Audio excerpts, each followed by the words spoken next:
नाज़रीन वाक़िआ अपडेट कंदा हलूं। अहम ख़बर आहे वाहिपादी समेत काचे ऐं खीरथर जी जाबलू पट्टी में गुज़िरियल 2 ॾींहनि खां बरसात जो सिलसिलो जारी आहे।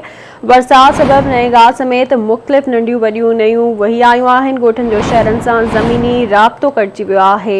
अहम ख़बर आहे अवां सां शेयर कंदा हलूं। वाहिपादी समेत काचे ऐं खीरथर जी जाबलू पट्टी में गुज़िरियल 2 ॾींहनि खां बरसात जो सिलसिलो जारी आहे। बरसात सबबि नएगाह समेत मुख़्तलिफ़ नंढियूं वॾियूं नयूं वही आयूं आहिनि। ॻोठनि जो शहरनि सां ज़मीनी राब्तो कटिजी वियो आहे। तफ़सील मालूम कंदासीं वाहिपादी मां अमान बिरमाणी खां। जी अमान अपडेट कजो।